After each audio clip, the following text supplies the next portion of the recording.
नमस्कार साथियों। ये जो आप बेल देख रहे हैं हमारे गेट के ऊपर लगी हुई है, इसमें देखिए कितने सुंदर सुंदर फ्लावर्स आ रहे हैं अभी, ऑरेंज कलर के। इसको पायरोस्टेजिया वैंसुटा कहा जाता है।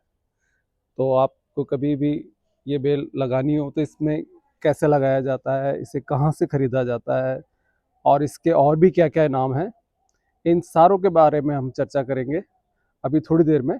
आप बने रहिए इस वीडियो में। देखिए, इसका जो नाम है पायरोस्टेजिया वैंसुटा, ये दरअसल एक ग्रीक नाम है और इसके पीछे एक बड़ी विचित्र कहानी है कि ग्रीक नाम जो इसका रखा गया, पायरो यानी अग्नि और स्टेजिया यानी आवरण के आधार पर रखा गया, जैसे कि अग्नि का आवरण चढ़ गया हो। और क्योंकि ये सुंदर भी था इसलिए इसको वैंसुता कहा गया। तो इसको पायरोस्टेजिया वैंसुता इस वजह से कहा गया।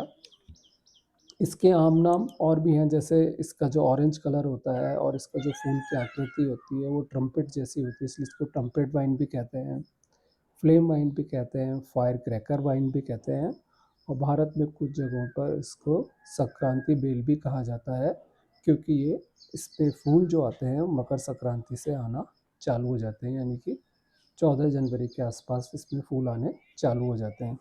वैसे तो ये मूल रूप से ब्राज़ील, पैराग्वे और अर्जेंटीना से है, परंतु भारत में भी अब ये काफ़ी देखी जा रही है।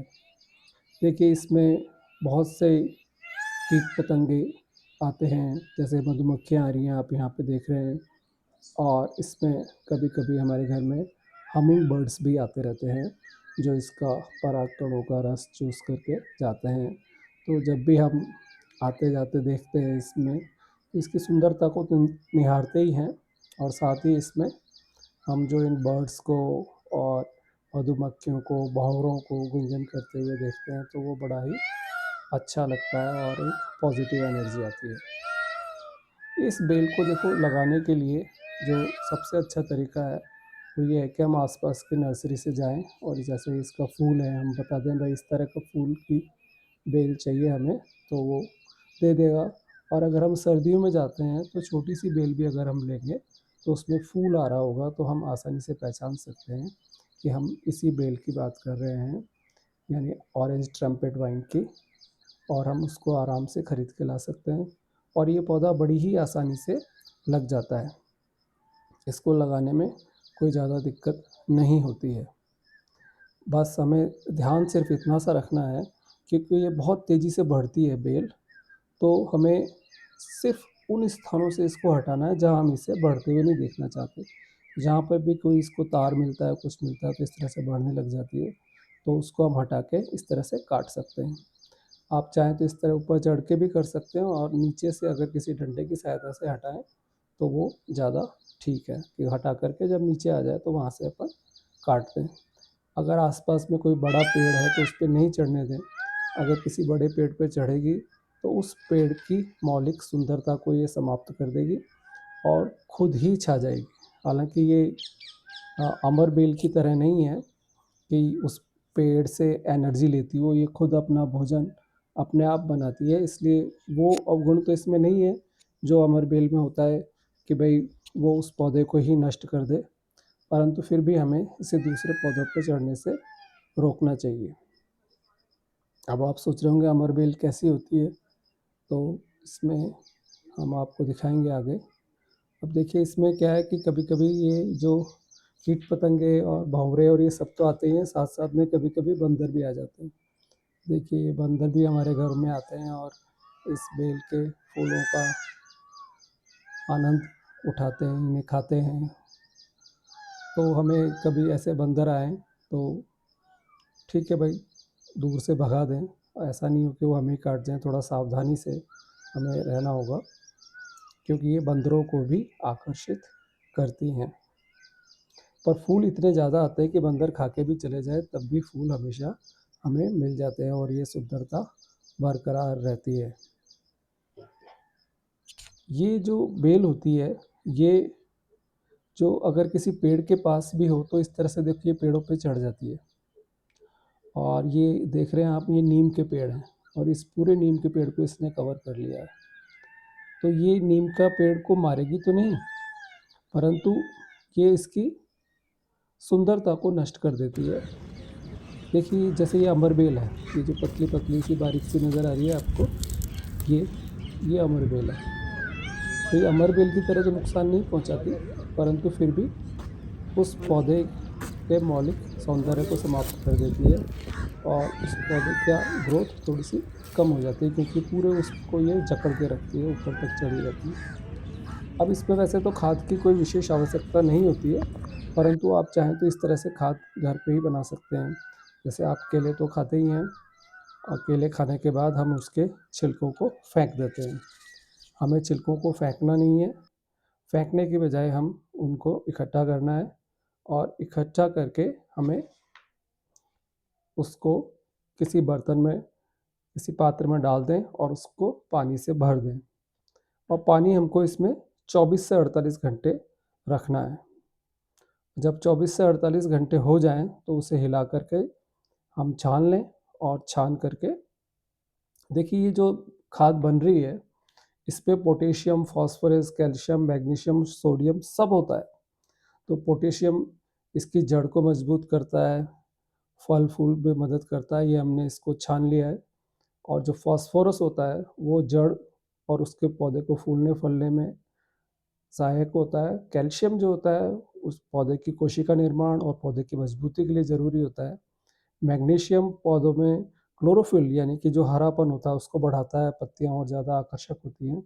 और सोडियम और सल्फर मिट्टी की उर्वरता का और पौधे की ओवरऑल ग्रोथ में अच्छा होता है। तो हमने इसको इस तरह से छान लिया और यहाँ पर डाल दिया। देखिए हींग लगी ना फिटकरी, और रंग भी आया है चोखा। तो इस तरह से हम इसको डाल करके काम में ले सकते हैं।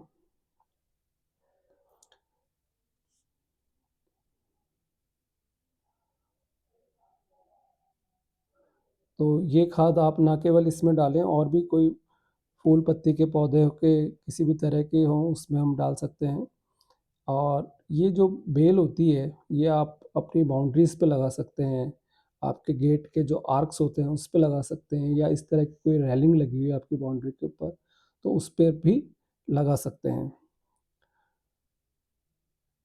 तो इसको आप अपनी सुविधा अनुसार जहाँ पे भी आपको छाया देनी हो, उस जगह को सुंदर बनाना हो, वहाँ पर खूब धूप आती हो, वहाँ पर लगा सकते हैं। क्योंकि इस पौधे के अंदर हमको धूप की विशेष आवश्यकता होती है, तो यानी ऐसी जगह पे लगाना है जहाँ पर इसमें 6 से 8 घंटे धूप हर हालत में रहे। अगर धूप कम होगी तो इसकी ग्रोथ थोड़ी-सी कम होती है।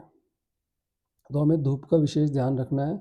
और अगर इस तरह की टाइल्स वाली जगह पे आप लगाते हैं, तो क्योंकि इस पौधे को पकड़ने के लिए कुछ तो चाहिए, तो इस तरह कुछ ना कुछ रस्सी वगैरह की व्यवस्था हमको करनी पड़ेगी, तभी ये बेल वहाँ टिक पाएगी, क्योंकि इसको पकड़ने के लिए कुछ चाहिए होता है। या तो हम रेलिंग्स पे लगा सकते हैं इसको, जहाँ पर इस पौधे को पकड़ने के लिए मजबूत आधार हो वहीं लगाई जानी चाहिए। अगर मजबूत आधार नहीं है तो वहाँ पर हम इसे नहीं लगा पाएँगे, क्योंकि ये बार-बार गिरेगी। इसकी देखभाल करना बड़ा ही आसान है। पहली चीज़ तो है इसकी नियमित रूप से छँटाई करनी होती है हमको, यानी प्रूनिंग करनी होती है इसकी। तो जब भी इसके फूलों का मौसम चला जाए, हम नए विकास के लिए और नया बढ़ावा देने के लिए इसकी सूखी हुई बेल को हटा कर के बढ़ा सकते हैं। देखिए इसमें ये जो बुलबुल है इसने भी बच्चे दिए हैं, यहाँ पे अंडे दिए हैं, तो ये बहुत से पशु-पक्षियों का आसरा भी बनती है। इसका जैसे मैंने कहा था सहारा देने के लिए मजबूत संरचनाओं की आवश्यकता होती है।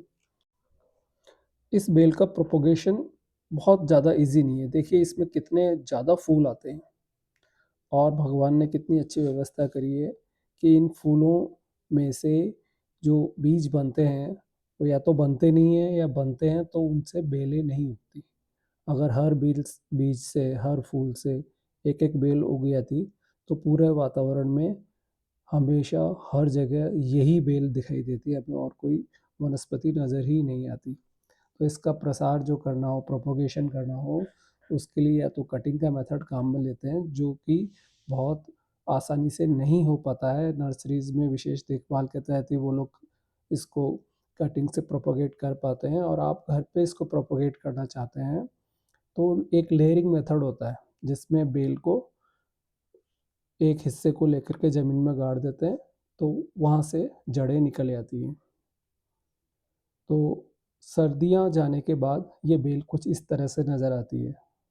तो इसमें हालाँकि देखिए इस समय फूल नहीं है, परंतु ये हरी बेल भी बहुत अच्छी लग रही है। तो हमको इसको जब सर्दियों में फूल चले जाएँ तो इसकी कटिंग ज़रूर करनी चाहिए। इस बेल में विशेष ध्यान नहीं रखना होता, इसमें कीड़े वगैरह नहीं लगते हैं, परंतु कभी लग जाएँ तो हम नीम के तेल से या हल्के से पानी में साबुन के घोल से उसको ठीक कर सकते हैं। तो ये हमिंग बर्ड आ गया देखिए जिसकी मैं बात कर रहा था। तो साथियों ये वीडियो आपको कैसा लगा? अगर अच्छा लगा हो तो हमारे चैनल को लाइक करें, शेयर करें, सब्सक्राइब करें। Thank you for watching the video.